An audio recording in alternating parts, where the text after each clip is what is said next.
Good morning, family and friends. Brokenness. It is within our brokenness that God reveals his power to us.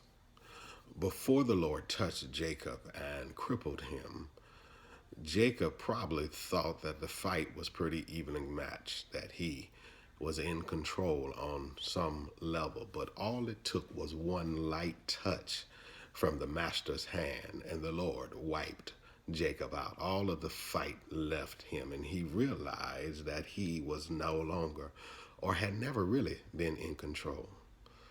Suddenly he saw that God was the lion and he was but a mere mouse in the sight of God. That God had just been playing with him, and that finally God had revealed his true power to him by breaking him. Until God breaks us so that we walk with a limp, we have a tendency to look at God and view him as a benign old grandfather sitting on a throne and benevolently passing out goodies and treats to his grandchildren. We look at him that way, but we don't often think of him as being strong. Until that time, we view obedience to God as just an option. It's something that we have free will to either choose or not to do, and that there's no real consequences for not following God's will and being obedient to him. We see him as this doting grandfather who will always love us regardless of our condition, regardless of our decisions. That God is just an option. But we're in control, directing things as we think best. We choose our careers, our lifestyles, our loved ones, our schedules, anything that has to do with us. We want to be in charge, and we want to decide those things that will make us happy. God is a nice and harmless grandfather.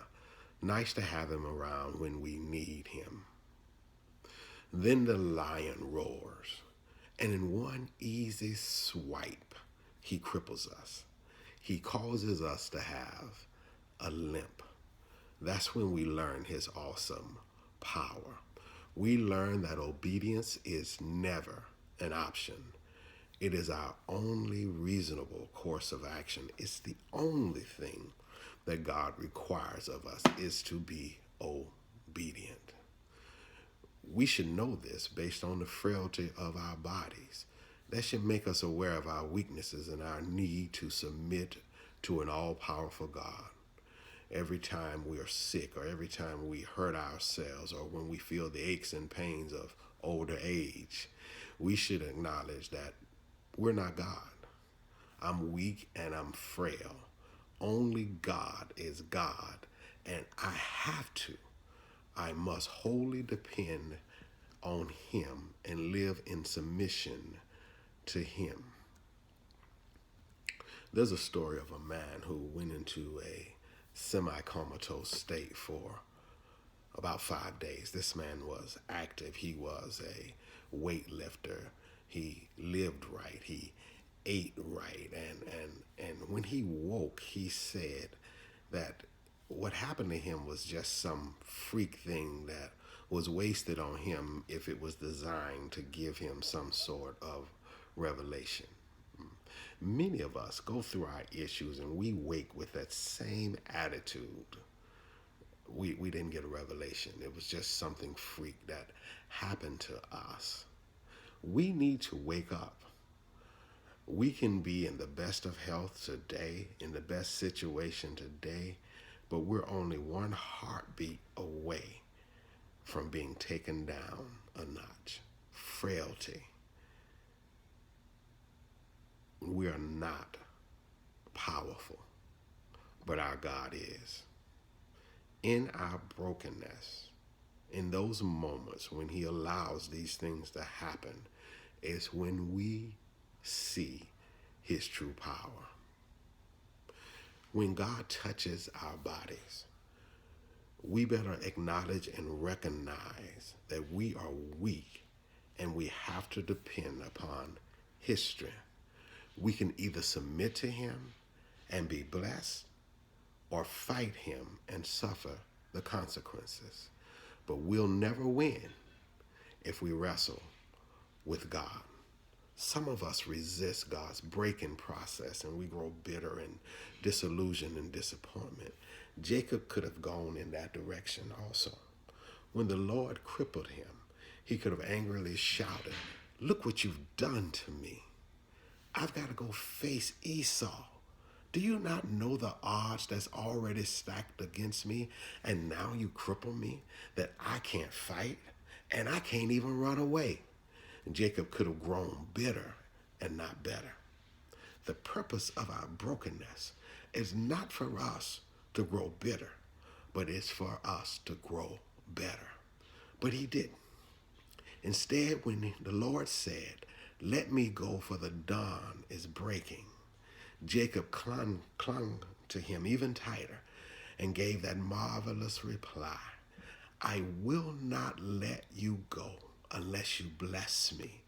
Genesis 32:26. This shows that God will bless us if we cling to him in our brokenness. Often our greatest accomplishments come out of our greatest defeats.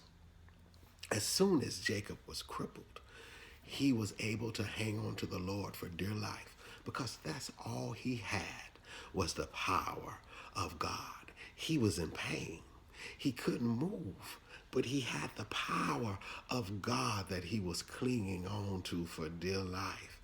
He knew now that if God didn't bless him, he had no hope.